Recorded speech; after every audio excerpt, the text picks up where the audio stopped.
Yeebazibwe nno omuyinza w'ebintu byonna. Ninawo wano ka morning devotion mu YOKANA 2:15 paka 17. Bayibuli egamba temwagalanga ensi newankubadde ebiri mu nsi. Temwagalanga ensi yonga yo newankubadde ebiri mu nsi. Okwagala ensi kitegeeza okutuuka ku ssanga gwe tomanyi na kumanya nti olituuka n'ova ku nsi.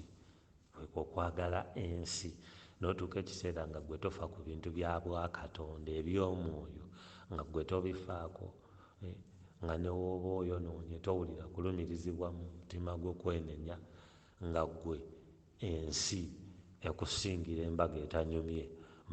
Newankubadde ebiri mu nsi kati ate n'ovaawo n'ogattako n'ebigirimu, amasanyu, emyenge, abakazi, byonna byonna ebiri mu nsi, ate gwe n'oba n'okwagala kungi mu byo nga okugambe nti waliwo akadongo, ayayayayaya baba bakubaguzaako.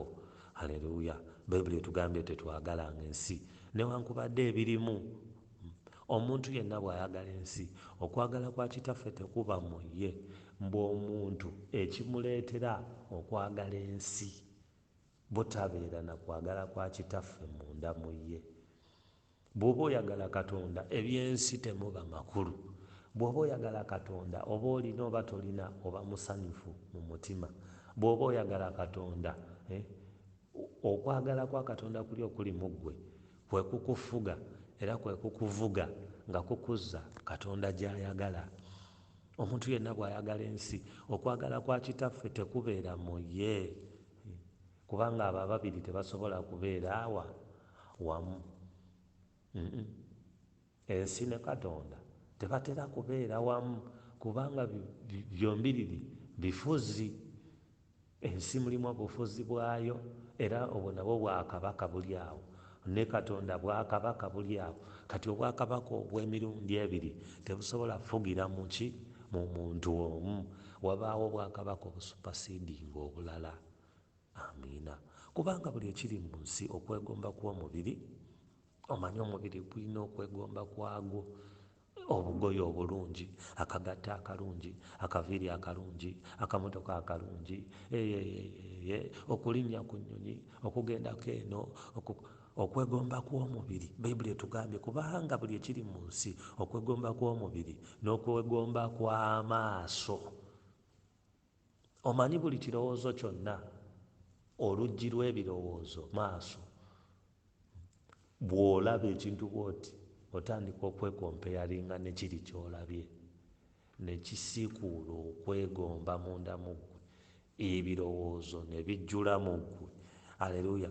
Kubanga buli ekiri mu nsi, okwegomba kw'omubiri n'okwegomba kw'amaaso n'okwegulumiza okw'obulamu okutaliimu.